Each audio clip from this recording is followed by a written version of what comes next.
Orang-orang pikir aku punya segalanya. Gedung tinggi, nama besar, segudang pencapaian. Tapi setiap malam, aku pulang ke rumah kosong bukan karena tak ada dinding, tapi karena tak ada yang mengisi ruang hati. Lalu, dia datang bukan dari dunia yang sama. Seorang merbot masjid. Dengan tatapannya yang tenang dan doa-doanya yang tak pernah disebutkan. Dan dari sana, segalanya mulai berubah. Terima kasih telah mampir ke channel ini. Jangan lupa ketik amin pada kolom komentar. Dan saya doakan sahabat semua akan diberikan rezeki yang melimpah dan barokah oleh Allah. Amin ya robbal alamin.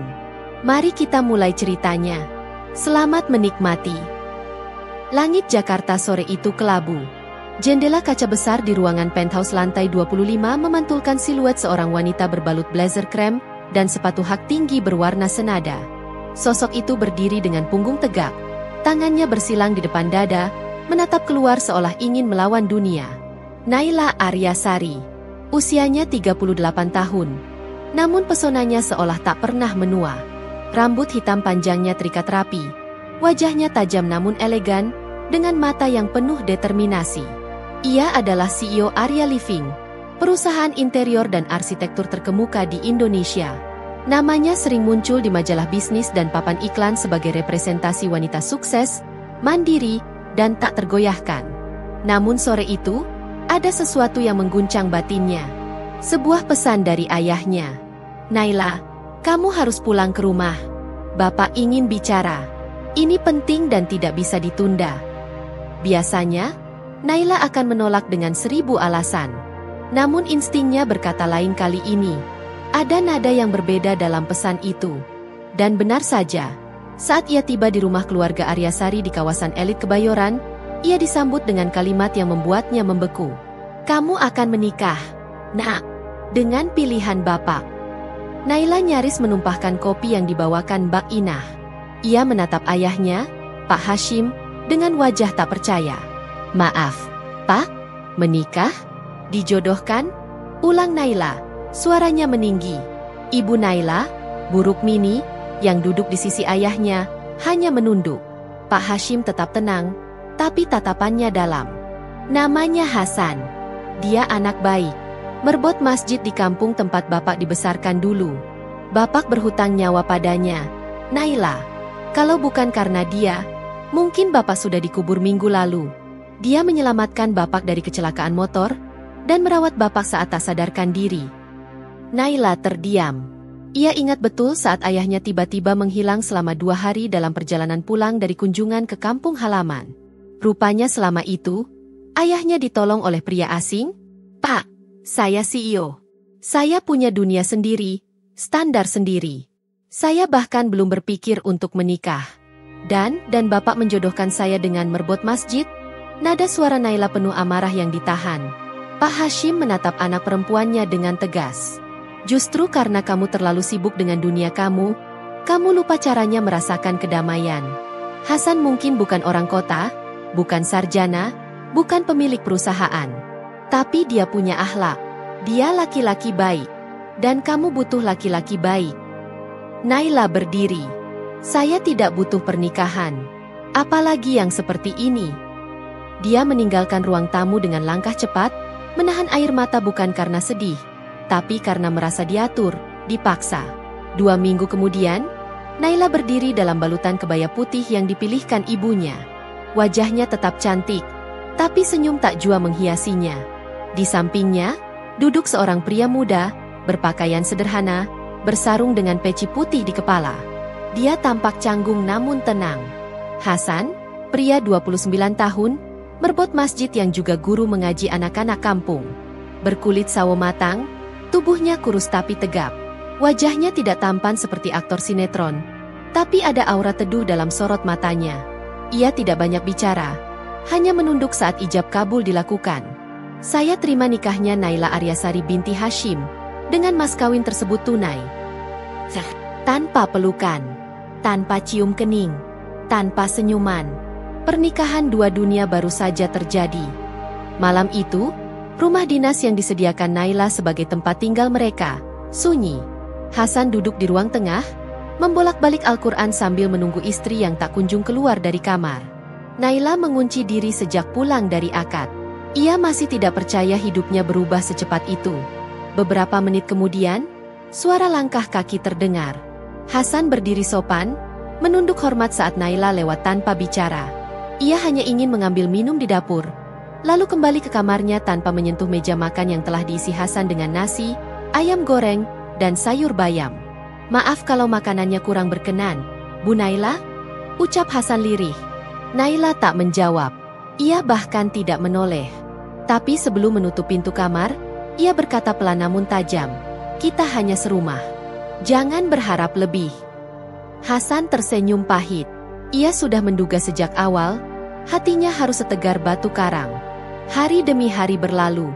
Naila pergi pagi-pagi, pulang larut malam. Hasan tetap tinggal di rumah, membersihkan halaman, memasak, bahkan sesekali mengantar makanan ke masjid atau mengajar mengaji di musola sebelah. Para tetangga mulai berbisik-bisik. "Kenapa istri Pak Hasan selalu cuek begitu?" "Ya?" tanya seorang ibu-ibu. "Katanya dia itu bos besar." "Ya wajarlah kalau belum nyatu, yang penting Pak Hasan sabar," sahut yang lain. Hasan hanya menunduk, tak pernah membalas komentar siapapun. Di tengah diamnya, ia selalu mendoakan Naila. Dalam tahajud, dalam duha, dalam sujud panjang di malam hari. Ia tidak pernah memohon cinta Naila datang.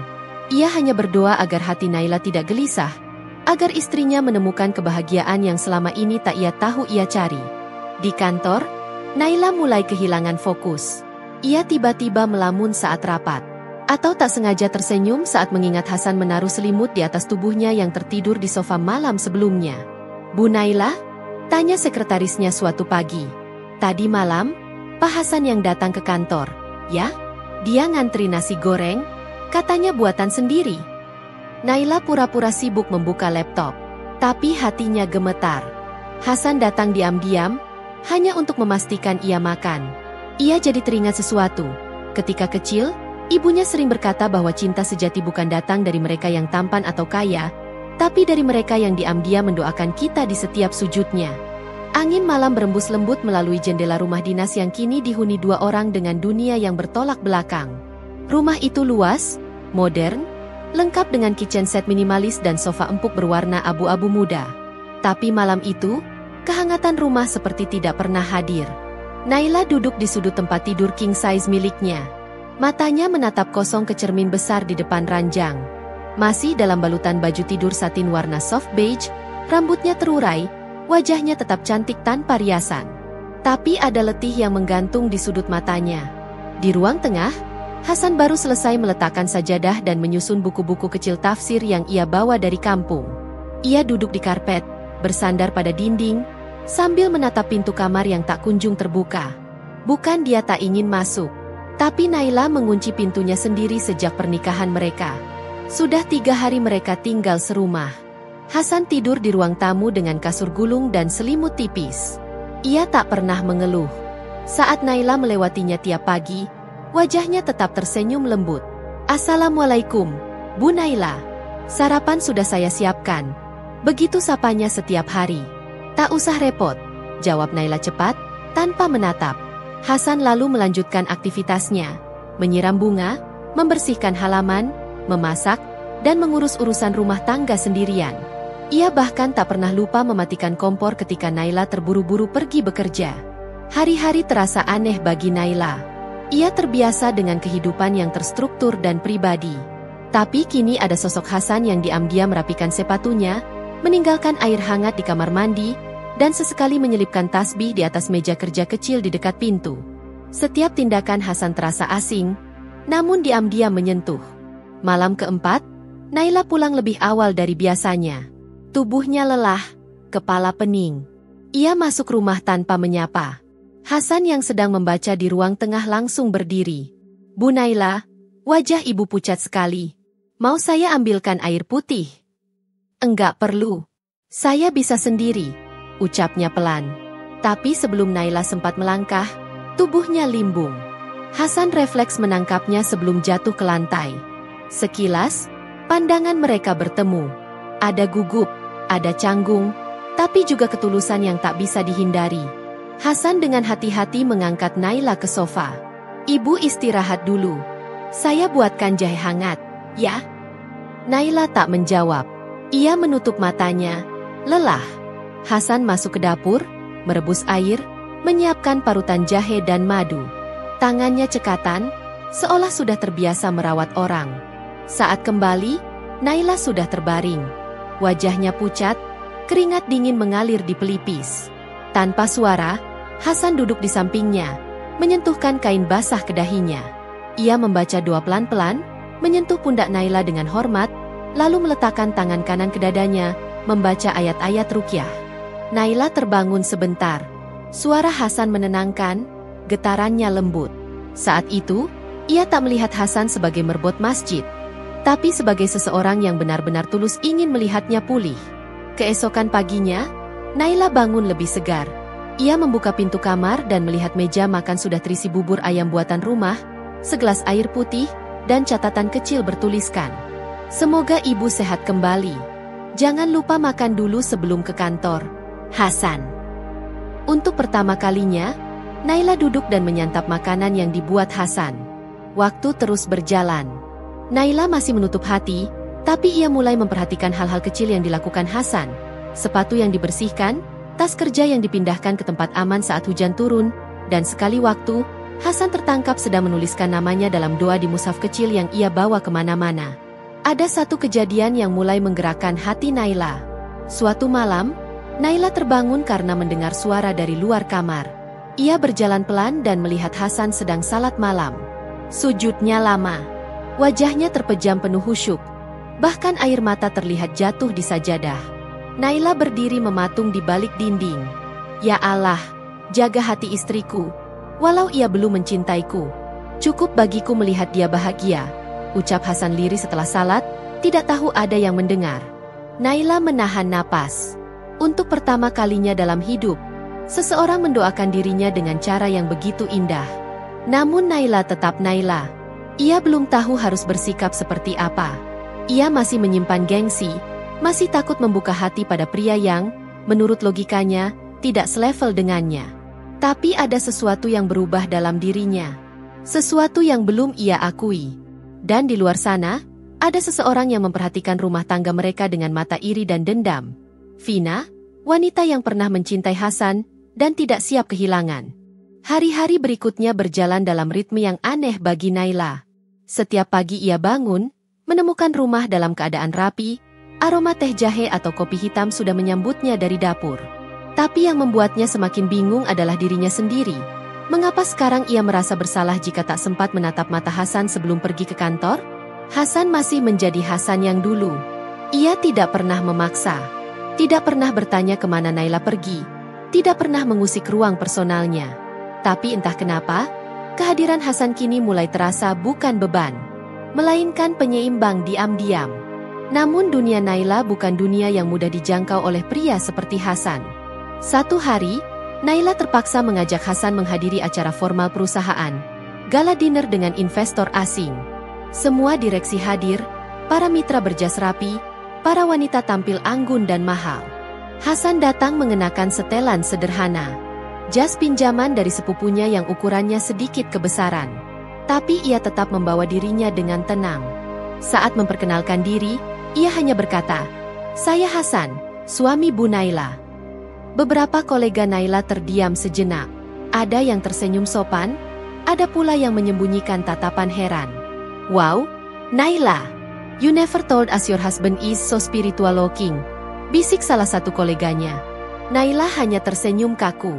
Matanya sekilas menatap Hasan, yang tetap tersenyum kalem walau jelas sadar dirinya bukan bagian dari dunia glamor itu. Malam itu pulang ke rumah, Naila diam di mobil. Hasan tak bertanya. Tapi saat Naila membuka pintu rumah, ia berkata pelan, "Maaf kalau saya memalukan di depan teman-teman ibu." Naila terdiam. Entah kenapa, kalimat itu menohok jauh ke dadanya. Keesokan harinya, dunia Naila diguncang dengan hal lain, yang datang diam-diam.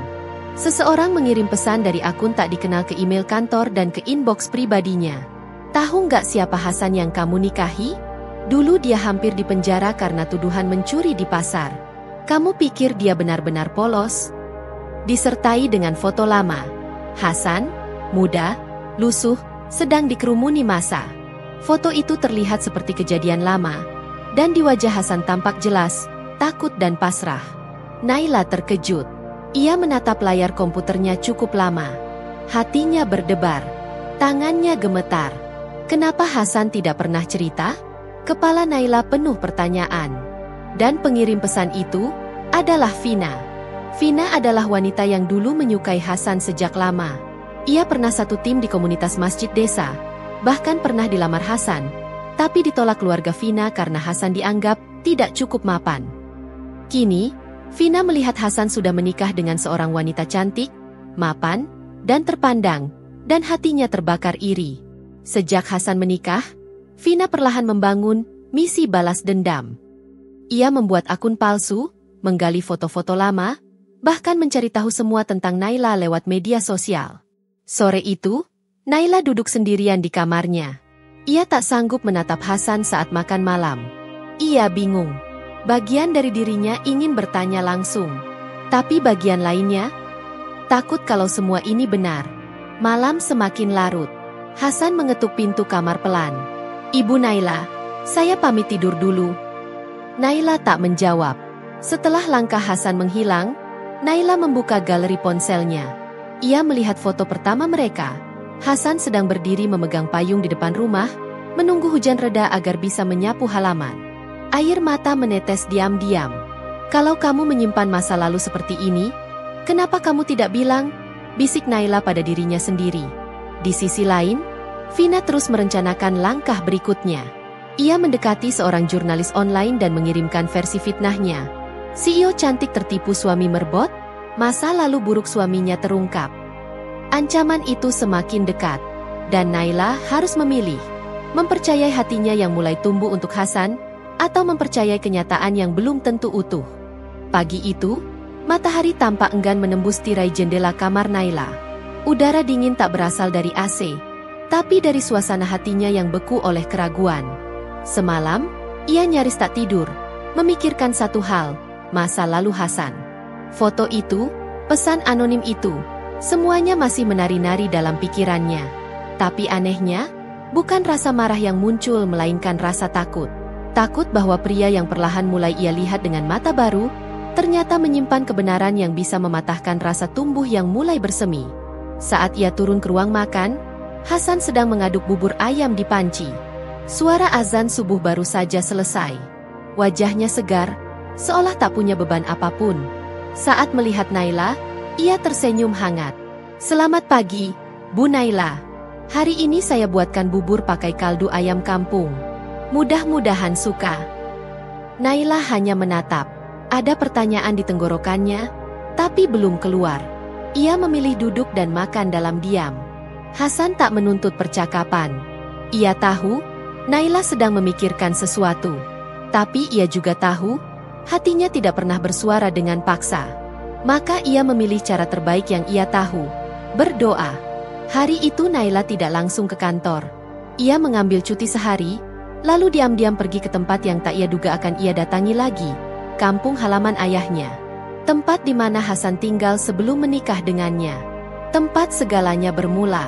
Sesampainya di sana, Naila menyamar dengan kacamata hitam dan kerudung polos. Ia menyapa seorang ibu tua di depan warung.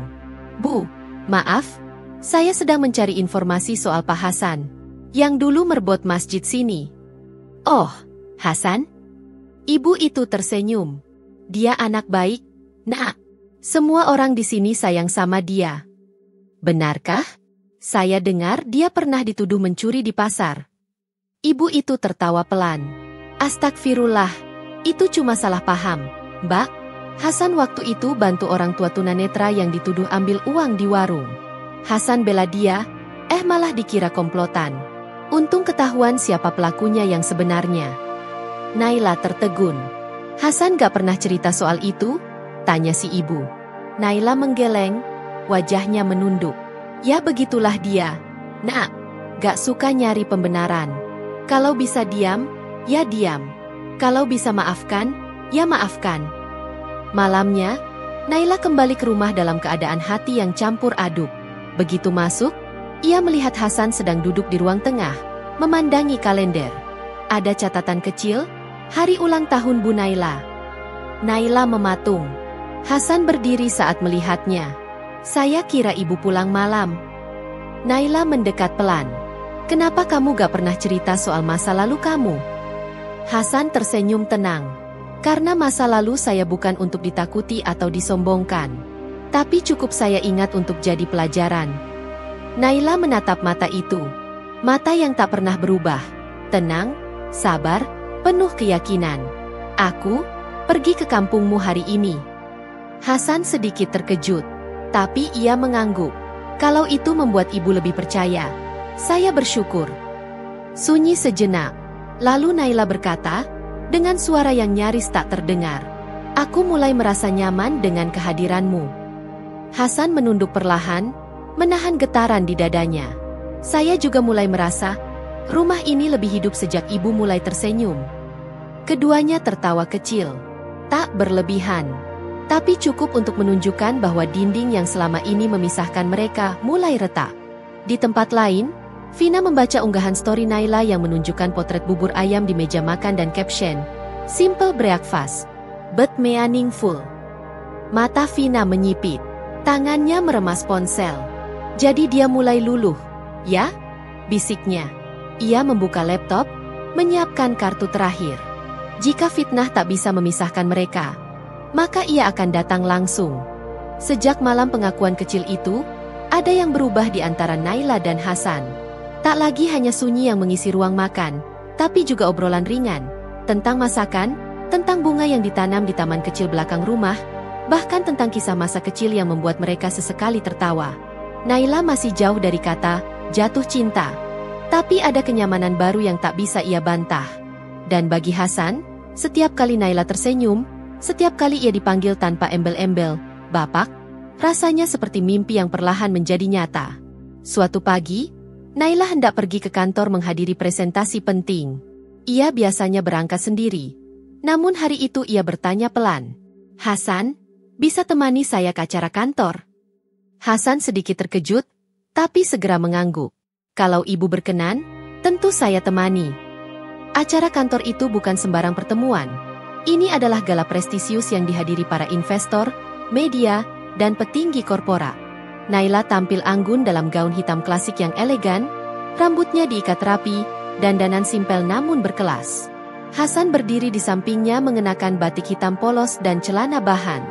Ia tampak gugup tapi sopan, tetap dengan aura damainya yang selalu membuat orang merasa nyaman. Beberapa kolega Naila terkejut melihat pendampingnya. Ada yang berbisik, ada yang tersenyum tipis. Namun ketika seorang tamu penting asal Jepang, Emer Takayama, menghampiri Naila dan memperkenalkan diri, Hasan menyambutnya dengan fasih dalam bahasa Jepang, membuat semua terdiam sejenak. Naila sendiri terperangah. "Kamu bisa bahasa Jepang?" Hasan hanya tersenyum. Pernah belajar di pesantren yang kerjasama dengan lembaga dakwah di Jepang. Sedikit-sedikit masih ingat. Dari sana, percakapan mengalir lancar.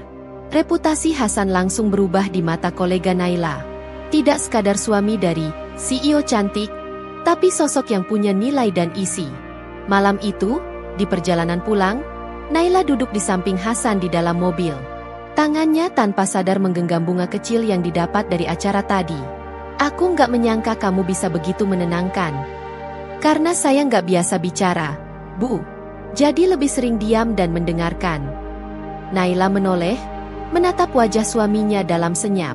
Ada keteduhan yang begitu langka di sana. Tanpa sadar, ia menaruh kepalanya di pundak Hasan. Hasan kaku beberapa detik, lalu pelan-pelan bersuara, "Kalau ini mimpi, saya nggak mau bangun." Naila tersenyum pelan. Namun kebahagiaan itu tak bertahan lama. Keesokan harinya, Naila menerima paket. Sebuah amplop coklat tanpa nama pengirim. Di dalamnya, foto-foto dirinya dan Hasan di acara gala. Tapi diselipkan juga selebaran tua dari sebuah media lokal, memuat berita lama tentang Hasan yang dituduh mencuri. Dan ada secari kertas kecil, bertuliskan, "Wanita sekelas kamu layak mendapat lebih dari sekadar tukang pel. Sebelum kamu terlalu dalam, ingat siapa dia sebenarnya." Wajah Naila memucat. Ia mengenali tulisan itu. Vina. Tak hanya berhenti di sana. Malam itu, Vina datang langsung ke rumah mereka.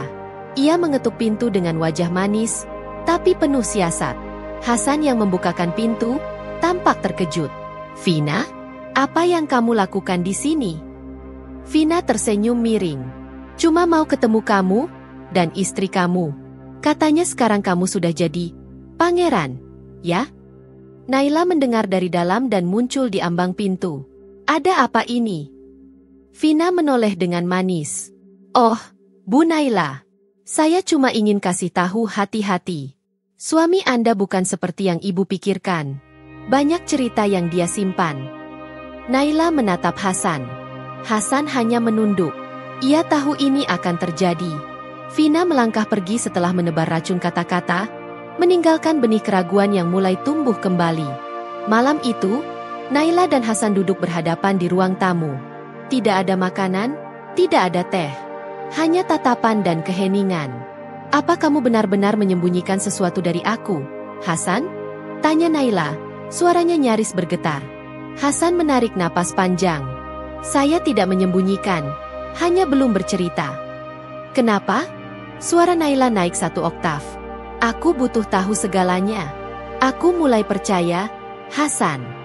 Tapi kamu membiarkan orang seperti Vina menjatuhkan semuanya begitu saja." Hasan bangkit, menatap Naila dalam-dalam.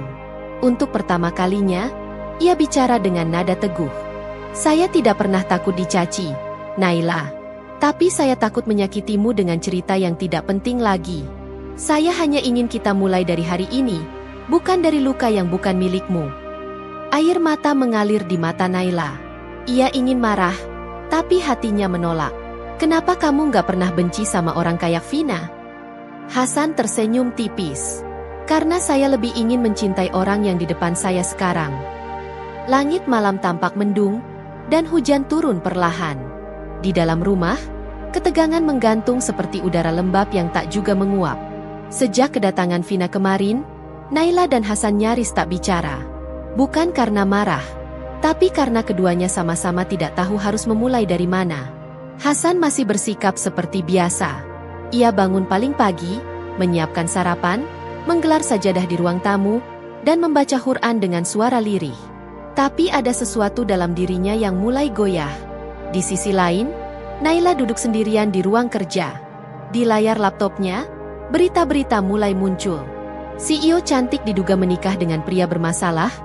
Benarkah sang suami pernah ditahan di pasar tradisional? Ada foto dirinya dan Hasan. Diambil dari akun Instagram yang entah siapa yang bocorkan. Komentar netizen mulai menyerang. Ada yang mengasihani, ada yang menghina, ada pula yang mengolok. "Dia terlalu pintar untuk jatuh ke tangan pria kayak gitu. Sayang banget, CEO keren tapi suaminya?" Naila menutup laptopnya dengan napas berat. Ia merasa dipermalukan. Tapi ia juga tahu, Hasan tidak salah. Hanya saja, dunia tidak mau tahu sisi baik jika sisi kelam lebih menarik dijual. Beberapa jam kemudian, sebuah panggilan masuk ke ponselnya. "Ibu." Dengan suara panik, ibunya berkata, "Naila, Bapak dilarikan ke rumah sakit." Naila segera meluncur ke rumah sakit. Di ruang ICU, Pak Hashim terbaring lemah. Tangannya gemetar saat memegang lengan Naila. "Nak, jangan biarkan rumah tanggamu hancur karena omongan orang. Hasan itu lelaki baik. Jauh lebih baik dari banyak laki-laki yang Bapak kenal. Jangan biarkan dia pergi."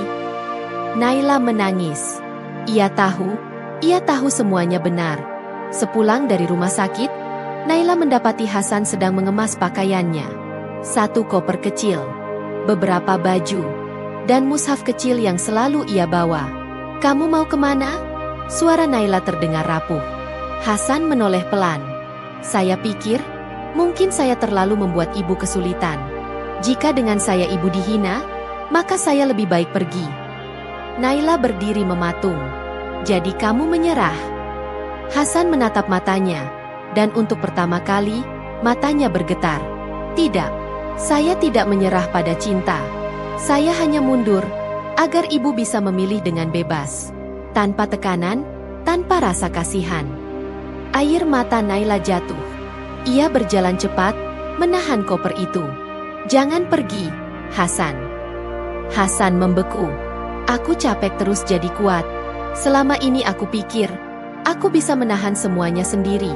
Tapi waktu kamu datang, aku mulai belajar bahwa bersandar itu bukan kelemahan. Hasan tidak berkata-kata. Naila menunduk, suaranya parau. Aku butuh kamu, Hasan. Bukan karena rasa kasihan, tapi karena aku sudah mencintaimu. Kata-kata itu keluar akhirnya. Jelas, jujur, dan penuh getar. Hasan menjatuhkan koper, lalu mendekat dan memeluk istrinya dengan lembut. Bukan pelukan penuh nafsu, tapi pelukan seorang lelaki yang telah menunggu lama untuk diizinkan mengisi ruang hati yang paling sunyi. Mereka duduk di ruang tengah hingga tengah malam, bicara tentang masa lalu, ketakutan, dan harapan. Hasan akhirnya menceritakan semuanya. Perihal fitnah di pasar, penolakan lamaran oleh keluarga Vina, dan bagaimana ia sempat hampir pergi dari dunia. Waktu itu saya sempat berniat tinggal di masjid selamanya. Tidak menikah, tidak berkeluarga. Tapi Allah ternyata punya rencana lain, kata Hasan. Naila menatapnya. Dan kamu percaya aku adalah bagian dari rencana itu? Hasan tersenyum. Bagian terindahnya. Keesokan harinya, Naila datang ke kantor dengan kepala tegak. Ia mengadakan konferensi pers singkat. Saya ingin menyampaikan bahwa suami saya, Hasan, memang bukan tokoh publik, bukan konglomerat, bukan pria dengan latar belakang mentereng. Tapi dia lelaki dengan hati bersih dan akhlak yang mungkin lebih tinggi dari siapapun di ruangan ini.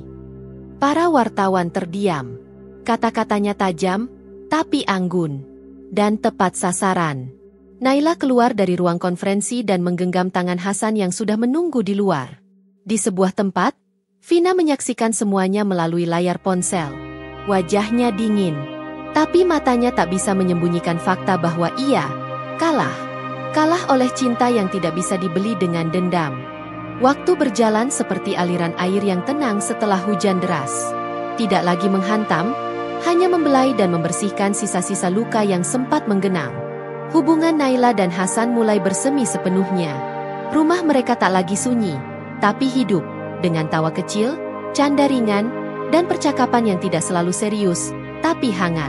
Pagi-pagi, Hasan menjemur baju sambil menyenandungkan lagu-lagu nasyid kesukaannya. Naila, yang dulu merasa rumah tangga adalah beban, kini dengan senang hati belajar membuat kopi sesuai selera suaminya. Lebih enak dari kopi warung belakang, puji Hasan sambil menyeruput. Harus dong. Aku saingan beratnya, jawab Naila, tertawa. Suatu sore, mereka duduk berdua di halaman belakang, menikmati semilir angin dan senja. Hasan sedang merawat pot bunga, dan Naila duduk di kursi rotan sambil membaca laporan proyek dari kantor. Hasan, ujar Naila tiba-tiba, kamu percaya cinta bisa tumbuh dari keterpaksaan? Hasan menoleh, tersenyum. Kalau cinta itu dipupuk dengan sabar, air doa, dan sinar pengertian, bahkan tanah yang paling keras pun bisa ditumbuhi bunga. Naila tertawa kecil. Kamu itu ya, suka jawab pakai perumpamaan. Tapi ibu selalu mengerti maksud saya, kan? Naila menatapnya lama. Aku bukan cuma mengerti. Aku menjalani itu. Mereka saling berpandangan, dan untuk pertama kalinya sejak pernikahan mereka, Naila menyentuh pipi Hasan dengan lembut, lalu mengecup keningnya.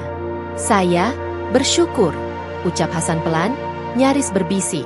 Tak lama setelah itu, mereka memutuskan melakukan hal yang belum sempat dilakukan saat awal pernikahan. Menggelar resepsi sederhana, kali ini karena keinginan hati, bukan keharusan adat. Di pelataran masjid tempat Hasan dulu mengabdi sebagai merbot, dibangun tenda sederhana. Ada bunga, kursi plastik, makanan rumahan yang enak, dan tentu saja, senyum-senyum hangat dari warga sekitar yang dulu mengenal Hasan hanya sebagai si penjaga masjid. Naila tampil menawan dalam gamis putih gading dan hijab yang ia kenakan dengan mantap. Wajahnya bersinar, bukan karena make up, tapi karena kebahagiaan yang tumbuh dari dalam. Hasan mengenakan baju koko putih dan peci hitam, tampak jauh lebih gagah dari siapapun yang pernah Naila temui. Saat berjalan bersama, menggenggam tangan di depan semua orang, Naila tak peduli lagi pada status sosial atau jabatan. Ia hanya tahu satu hal, dia telah memilih laki-laki yang benar-benar mencintainya karena Allah. Dalam pidatonya yang singkat, Hasan berkata, saya tidak datang ke hidup Naila dengan janji-janji manis, bukan pula dengan harta atau gelar. Saya datang hanya dengan satu hal, niat untuk mencintai dan menjaga, sebagaimana Rasulullah mencintai Aisyah. Dan hari ini, saya tidak hanya bersyukur menjadi suaminya. Saya bersyukur, Allah telah menjadikan kami pasangan yang dulu mustahil, kini menjadi nyata. Tepuk tangan bergema. Air mata pun tak terhindarkan. Termasuk dari Pak Hashim yang hadir di barisan depan, duduk di kursi roda dengan senyum lega. Malamnya, mereka duduk berdua di teras rumah, menatap langit yang cerah, langka untuk musim penghujan. Hasan, ucap Naila, kamu tahu nggak, kenapa akhirnya aku bisa mencintaimu? Kenapa? Karena kamu tidak pernah menuntutku berubah. Tapi kamu membuatku ingin menjadi versi terbaik dari diriku sendiri. Hasan menatap langit. Dan kamu telah membuatku percaya bahwa cinta bukan tentang dunia siapa yang lebih tinggi, tapi tentang siapa yang lebih dulu merendahkan hatinya untuk saling menguatkan. Malam itu, tak ada musik, tak ada lilin, tak ada makan malam mewah. Hanya dua manusia biasa, duduk bersisian di teras rumah sederhana, dengan hati yang luar biasa tenang. Dan di sanalah cinta benar-benar berkata, aku memilihmu, bukan karena kamu sempurna, tapi karena kamu tulus. Hari itu, cuaca cerah di pagi hari, seolah ikut merayakan perubahan yang terjadi dalam hidup Naila dan Hasan. Setelah beberapa tahun menjalani hidup bersama, mereka merasa telah mencapai puncak kebahagiaan yang mereka dambakan. Perjalanan cinta mereka, yang dulunya penuh dengan ketegangan dan rintangan, kini berubah menjadi kisah yang tak hanya menginspirasi keduanya, tetapi juga orang-orang di sekitar mereka. Naila yang dulu dikenal sebagai CEO muda yang sukses, kini lebih sering terlihat mengenakan busana kasual dengan senyum yang lebih ringan. Ia tak lagi fokus pada angka dan keuntungan semata, melainkan pada dampak sosial yang bisa ia ciptakan. Setelah menikah dengan Hasan, Naila merasa bahwa dunia ini lebih besar daripada sekadar dunia bisnis yang dulu ia kuasai. Suatu sore, mereka berdiri di depan gedung yang baru saja mereka bangun dengan hati penuh kebanggaan. Gedung ini bukan hanya sebuah bangunan biasa, melainkan yayasan pendidikan untuk anak-anak yatim. Sebuah proyek yang mereka jalani bersama, sebuah hadiah bagi mereka berdua untuk berbagi kasih kepada dunia yang lebih luas. Naila, ingat gak dulu kita berdua ngobrol soal ingin memberi lebih banyak bagi orang lain? Tentang bagaimana kita bisa memberi kontribusi pada masyarakat. Hasan berkata dengan suara yang penuh harapan. Ya, dan kini kita sudah mewujudkannya. Ini adalah langkah pertama kita untuk membantu masa depan anak-anak yang membutuhkan, jawab Naila dengan senyum lembut. Ia merasakan betul bagaimana perubahan dirinya setelah menikah dengan Hasan. Terkadang, ia merasa seolah telah menemukan versi terbaik dari dirinya sendiri, yang tak hanya dikelilingi oleh harta dan kekuasaan, tetapi oleh cinta dan pengabdian. Yayasan ini bukan sekadar simbol kemajuan finansial mereka, tapi juga bagian dari visi hidup mereka yang lebih besar. Hasan, yang semula hanyalah seorang merbot masjid sederhana, kini berperan besar dalam mendampingi Naila dalam setiap keputusan besar yang mereka ambil. Bahkan, dalam hal ini, Naila yang dulunya lebih terbiasa mengambil alih segala hal, kini lebih mempercayakan banyak hal kepada Hasan. Aku tidak akan pernah bisa melupakan malam pertama kita, Hasan. Betapa aku merasa seperti dunia ini hanya milik kita berdua. Tapi kini, dunia kita lebih besar, karena kita bersama-sama membangun masa depan untuk orang lain, kata Naila sambil meraih tangan suaminya. Hasan tersenyum. Ia merasa begitu bersyukur atas setiap detik yang telah mereka jalani bersama. Meskipun perjalanan mereka tidak selalu mudah, tapi mereka berhasil menemukan titik di mana cinta dan keberanian untuk berbagi bisa membawa mereka lebih dekat pada kebahagiaan sejati. Kehadiran anak pertama mereka, yang lahir beberapa bulan lalu, semakin melengkapi kebahagiaan ini. Seorang bayi perempuan yang cantik dengan mata yang besar dan senyum yang menenangkan. Naila dan Hasan sepakat memberi nama Amani, yang berarti harapan dan doa.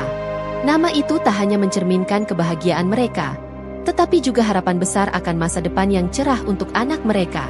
Naila melihat anak mereka yang tertidur pulas di gendongan Hasan, dan tiba-tiba teringat akan sebuah percakapan yang pernah terjadi antara mereka berdua sebelum Amani lahir. Apakah kamu yakin kita sudah siap menjadi orang tua? Tanyanya waktu itu. Hasan yang selalu terlihat tenang, hanya tersenyum dan menjawab, kita tidak akan pernah tahu apakah kita siap atau tidak, Naila. Tapi satu hal yang aku tahu, kita akan bersama dalam setiap langkahnya. Kita akan belajar bersama. Tentu saja, Itu benar. Mereka tidak pernah benar-benar siap, tetapi mereka yakin, bersama-sama mereka akan menghadapi setiap tantangan dengan hati terbuka dan penuh kasih. Dan saat ini, mereka merasa lebih siap dari sebelumnya. Setelah beberapa bulan menjalani peran baru mereka sebagai orang tua, mereka semakin sadar betapa pentingnya keseimbangan antara pekerjaan dan kehidupan keluarga. Naila yang dahulu sibuk dengan dunia bisnis, kini menyisihkan waktunya untuk lebih terlibat dalam kegiatan yayasan. Ia bahkan mulai mengajarkan anak-anak yatim yang mereka bantu untuk membaca dan menulis. Hasan, yang sejak dulu sudah terlibat dalam kegiatan sosial, semakin banyak memberikan waktu untuk memimpin program pendidikan dan mendampingi anak-anak yang membutuhkan bimbingan. Setiap kali aku melihat mereka tersenyum setelah mempelajari sesuatu yang baru, aku merasa semua yang kita lakukan ini berharga, kata Naila dengan penuh rasa syukur. Terkadang, saat berada di tengah keramaian yayasan, Hasan merasa seperti seorang ayah yang penuh kebanggaan, bukan hanya kepada anak mereka, Amani, tetapi juga kepada anak-anak lain yang mereka bantu. Ia tak pernah membayangkan bahwa hidupnya yang dulu sederhana bisa memiliki dampak yang begitu besar bagi banyak orang. Sementara itu, Naila yang dulu takut kehilangan dirinya dalam hubungan ini, kini merasa lebih utuh dari sebelumnya. Bersama Hasan, ia merasa lebih kuat dan lebih berarti. Meskipun banyak orang yang tidak mengerti mengapa ia memilih pria sederhana seperti Hasan, bagi Naila, Hasan adalah segala-galanya. Ia adalah pria yang membuatnya merasa lebih manusiawi, lebih berbagi, dan lebih tahu arti dari cinta sejati. Dan ketika mereka berdua berdiri di luar yayasan, memandang langit senja yang mulai berubah menjadi jingga, mereka merasa bahwa hidup mereka kini benar-benar lengkap. Mereka telah melalui banyak hal, dan meskipun perjalanan mereka tidak selalu mulus, mereka tahu bahwa bersama-sama mereka bisa menghadapi apapun. Amani, dengan senyum polosnya, kini menjadi simbol dari kebahagiaan yang mereka ciptakan. Seperti halnya yayasan ini, hidup mereka adalah sebuah tempat di mana harapan, doa, dan cinta tumbuh subur. Naila menggenggam tangan Hasan erat-erat. Kita telah melalui banyak hal, Hasan. Dan aku percaya, inilah bagian terindah dari perjalanan kita. Hasan mengangguk. Matanya penuh makna. Iya, Naila, ini baru permulaan. Dan saat itu, di serambi kebahagiaan mereka, mereka tahu bahwa apapun yang akan datang, mereka akan selalu berjalan bersama, untuk hari-hari yang lebih cerah, untuk anak-anak mereka, dan untuk dunia yang lebih baik. Alhamdulillah cerita sudah selesai kami sampaikan. Semoga kita semua bisa mengambil hikmah dari cerita ini. Jangan lupa like, komen, dan subscribe untuk mendapatkan lebih banyak cerita menarik selanjutnya. Wassalamualaikum. Ciao.